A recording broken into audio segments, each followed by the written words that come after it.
एक बार फिर आप लोगों का स्वागत है एचएमबी केमिस्ट्री क्लासेज में।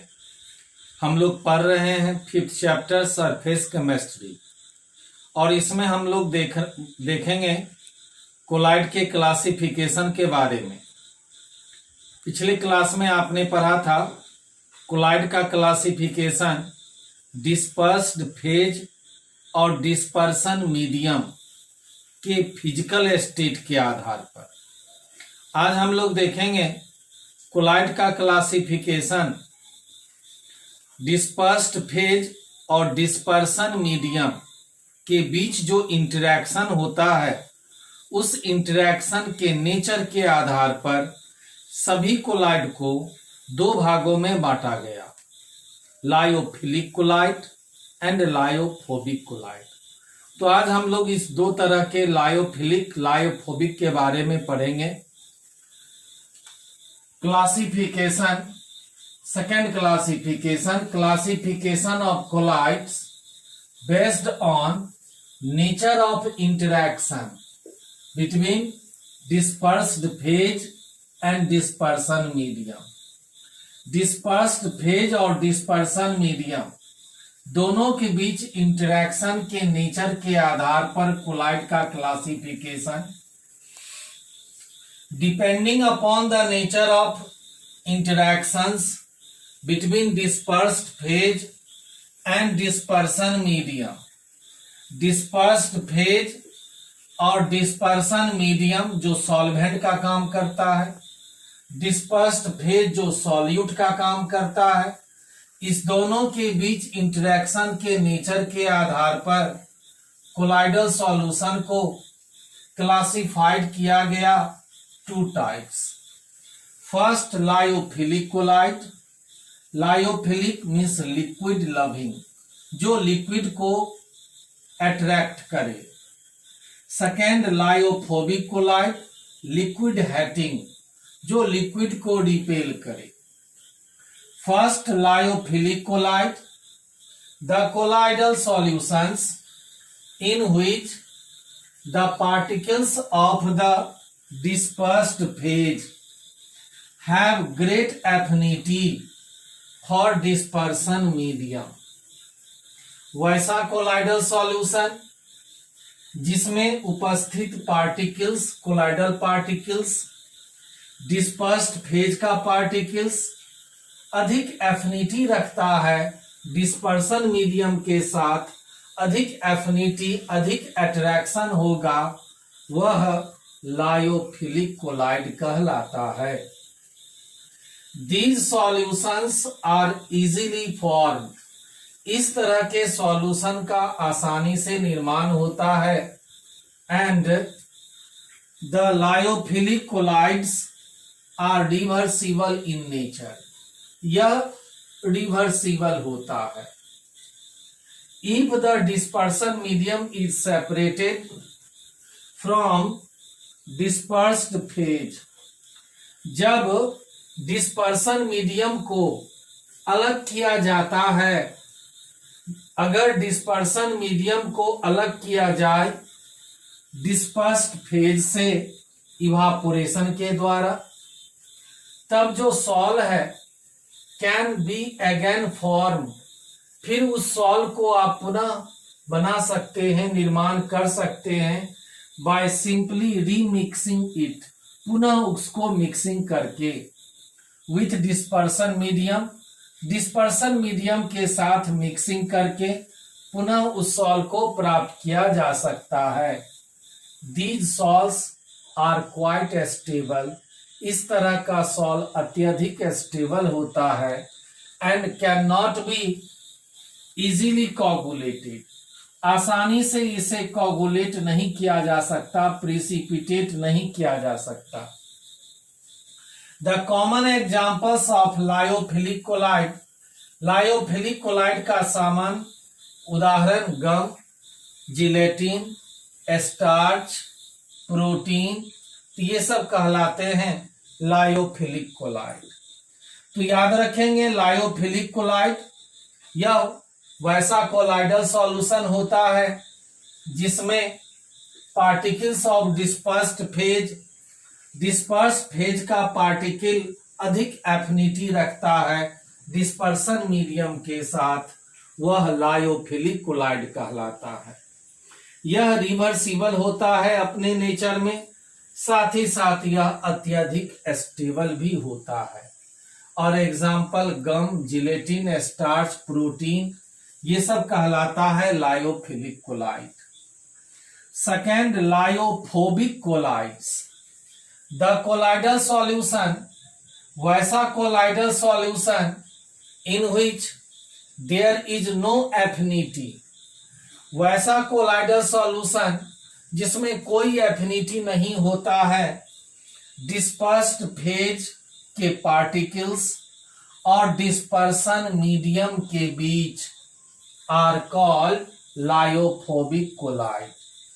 तो वैसा कोलाइडल सॉल्यूशन जिसमें डिस्पर्स्ड फेज के पार्टिकल्स और डिस्पर्सन मीडियम के बीच कोई एफिनिटी नहीं होता है या बहुत कम एफिनिटी होता है, वह लायोफोबिक कोलाइड कहलाता है।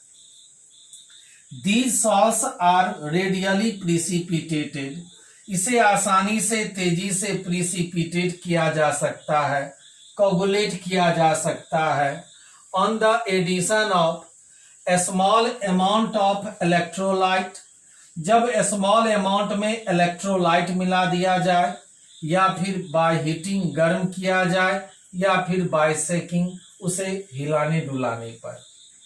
Therefore these are not stable, यह अत्यधिक स्टेबल नहीं होता है। These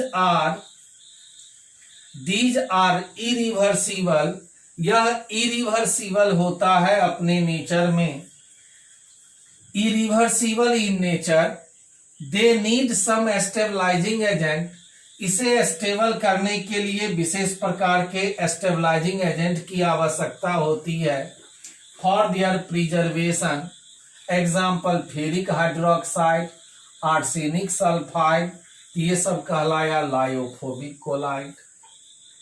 when the dispersion medium is water, जब डिस्पर्सन मीडियम वाटर होगा तब लायोफिलिक कोलाइड को ही हाइड्रोफिलिक कोलाइड कहेंगे, और अगर डिस्पर्सन मीडियम वाटर है तब आप लायोफोबिक कोलाइड को हाइड्रोफोबिक कोलाइड कहेंगे।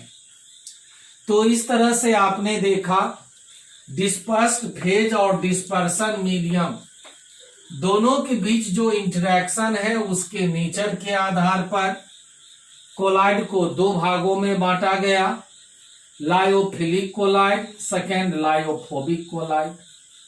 लायोफिलिक कोलाइड वैसा कोलाइडल सॉल्यूशन जिसमें डिस्पर्स्ड फेज का पार्टिकल और डिस्पर्सन मीडियम दोनों के बीच ग्रेट एफिनिटी, अधिक एफिनिटी होगा, दोनों के बीच अट्रैक्शन होगा, आकर्षण होगा, वह सॉल्यूशन कहलाएगा लायोफिलिक कोलाइड। ठीक इसका अपोजिट वैसा कोलाइडल सॉल्यूशन जिसमें देयर इज नो एफिनिटी, कोई एफिनिटी नहीं होगा, डिस्पर्स्ड फेज के पार्टिकल और डिस्पर्सन मीडियम के बीच, वह लायोफोबिक कोलाइड कहलाएगा। लायोफिलिक कोलाइड रिवर्सिबल होता है, जबकि लायोफोबिक कोलाइड यह इरिवर्सिबल होता है। लायोफिलिक कोलाइड यह हाईली स्टेबल होता है, क्वाइट स्टेबल होता है, जबकि यह लायोफोबिक कोलाइड यह लेस स्टेबल होता है और इट नीड्स स्टेबलाइजिंग एजेंट, इसमें स्टेबलाइजिंग एजेंट की आवश्यकता होती है। फिर इसमें याद रखेंगे अगर डिस्पर्सन मीडियम वाटर रहेगा तब लायोफिलिक कोलाइड को ही हाइड्रोफिलिक कोलाइड कहते हैं और लायोफोबिक कोलाइड को हाइड्रोफोबिक कोलाइड कहते हैं। तो ये था दो तरह का कोलाइड, लायोफिलिक और लायोफोबिक। अब इसमें हम लोग देखें कुछ डिफरेंस, दोनों में क्या डिफरेंस है लायोफिलिक में और लायोफोबिक में। अब देखें हम लोग इस लायोफिलिक और लायोफोबिक कोलाइड में क्या डिफरेंस है, दोनों में क्या अंतर है। Distinction between lyophilic and lyophobic colloids. Lyophilic colloid, first point, they are reversible in nature. अभी अभी आपने देखा था यह रिवर्सिबल होता है, जबकि लायोफोबिक इरिवर्सिबल होता है। Second point, they are quite stable. यह बिल्कुल स्टेबल होता है, अस्थाई होता है, and not easily coagulated by electrolysis.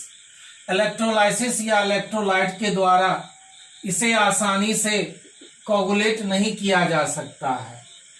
जबकि lyophobic colloid, they are less stable, यह कम अस्थाई होता है, and get coagulated by electrolytes और by heating.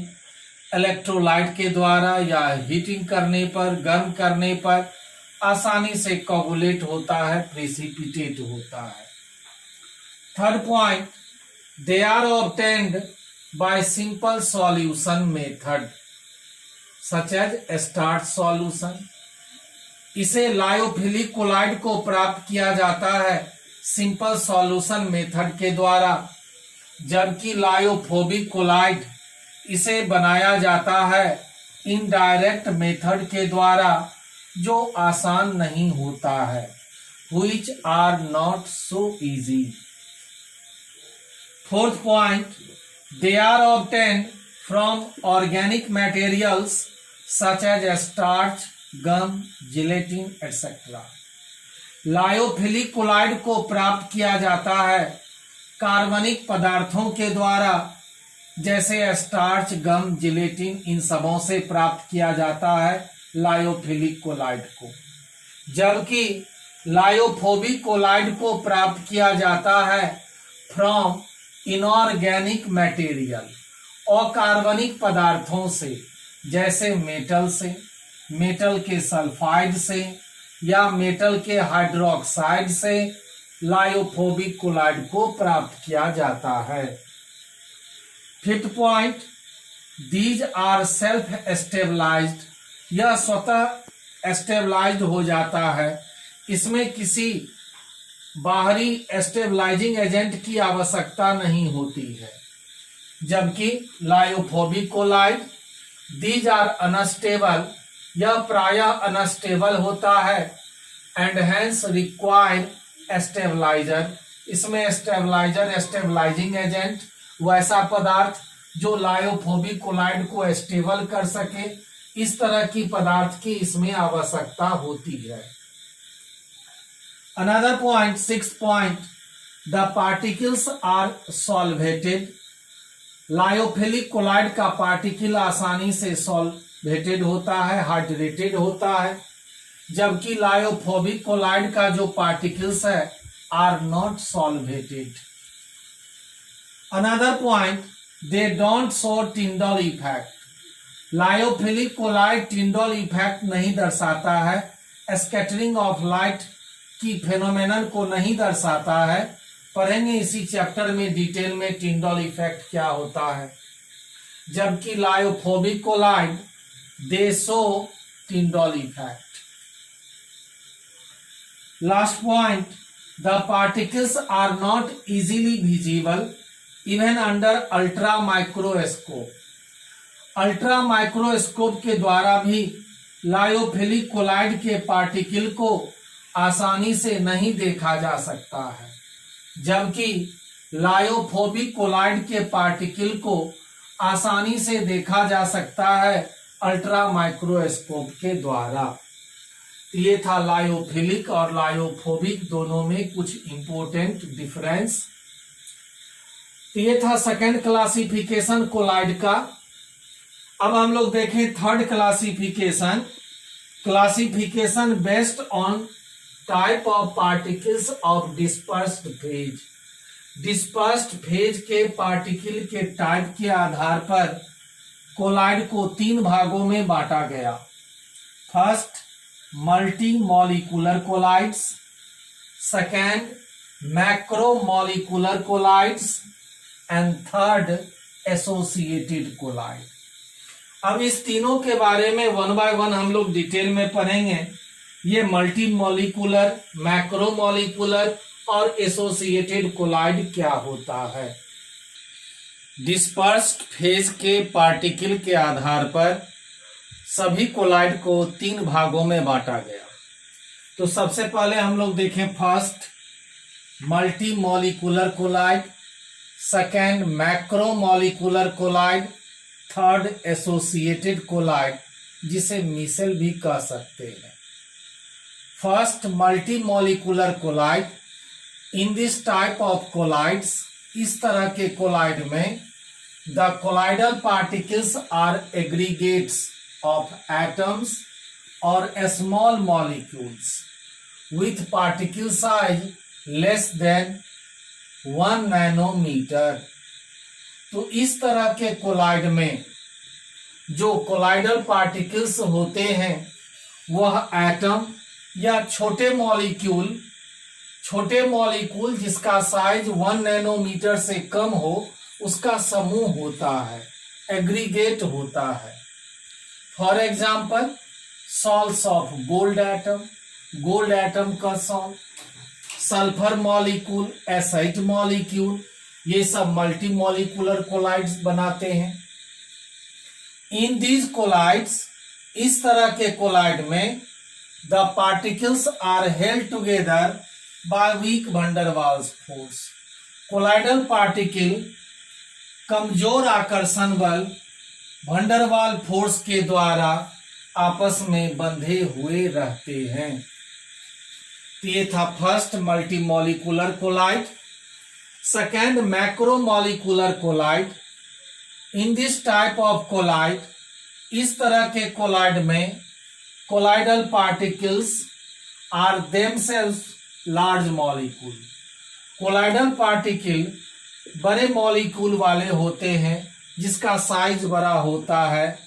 Having the dimension of colloid, colloid के डायमेंशन के बराबर 1 नैनोमीटर से 1000 नैनोमीटर के बीच होता है। They have very high molecular masses. इस तरह के कोलाइड का मॉलिक्यूलर मास काफी अधिक होता है। वैरिंग, जो मॉलिक्यूलर मास 1000 से लेकर मिलियंस तक हो सकता है। नेचुरली अकरिंग मैक्रोमॉलिक्यूल्स, प्रकृति में जो पाए जाते हैं मैक्रोमॉलिक्यूल्स, जैसे example starch, cellulose, protein, enzyme, gelatin etcetera. जबकि आर्टिफिशियल कृत्रिम मैक्रोमॉलिक्यूल्स के एग्जाम्पल हैं synthetic polymer.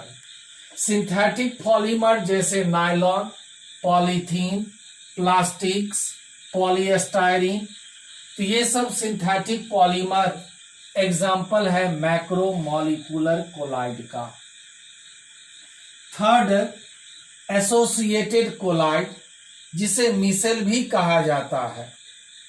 There are certain substances, कुछ ऐसे पदार्थ होते हैं जो बिहेव करते हैं, व्यवहार करते हैं नॉर्मल स्ट्रॉन्ग इलेक्ट्रोलाइट का at low concentration. Low concentration पर यह नॉर्मल स्ट्रॉन्ग इलेक्ट्रोलाइट की तरह काम करता है, परंतु हायर कंसंट्रेशन में they exhibit colloidal behaviour.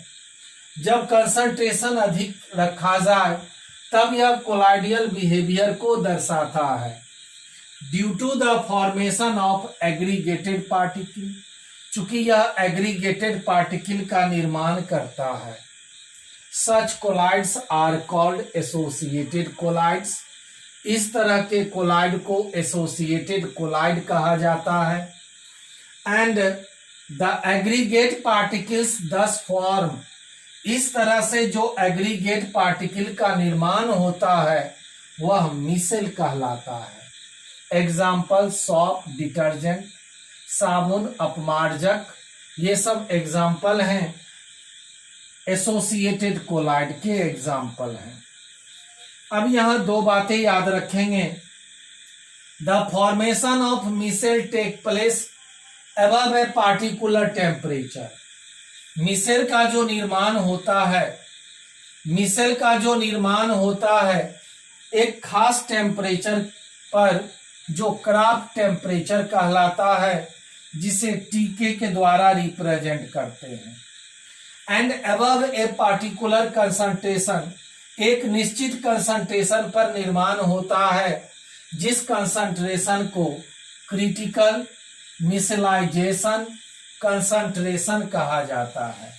CMC, critical मिसेलाइजेशन concentration कहते हैं। तो ये था 3 तरह का कोलाइड, मल्टीमॉलिक्यूलर, मैक्रोमॉलिक्यूलर एंड एसोसिएटेड कोलाइड। तो इस सब को एक बार आप रिवीजन करिए, इसको फिर एक बार पढ़िए। नेक्स्ट क्लास में कल हम लोग देखेंगे मैकेनिज्म ऑफ मिसेल्स। मिसेल का मैकेनिज्म क्या है। कल एक स्टूडेंट ने यूट्यूब पर पूछा था सॉलिड सॉलिड और लिक्विड लिक्विड, क्या यह कोलाइड होगा? बिल्कुल होगा। सॉलिड लिक्विड ये आपस में कोलाइड का निर्माण करेगा, परंतु दो गैस, कोई भी दो गैस आपस में कोलाइड का निर्माण नहीं करेगा। दो गैस आपस में कोलाइड का निर्माण नहीं करेगा, क्योंकि mixture of gas is homogeneous. गैसों का मिश्रण होमोजीनस होता है, जबकि कोलाइड हेट्रोजीनस होता है। इसीलिए दो गैसों का मिश्रण कभी भी कोलाइड का निर्माण नहीं करेगा। दो सॉलिड करेगा या दो लिक्विड आपस में करेगा, एक डिस्पर्स फेज दूसरा डिस्पर्सन मीडियम में कोलाइड बनाएगा। तो इस सब को एक बार रिवीजन करिए, घर में रहिए, सुरक्षित रहिए, सेल्फ स्टडी कीजिए, खूब मन लगा के पढ़िए। All the best.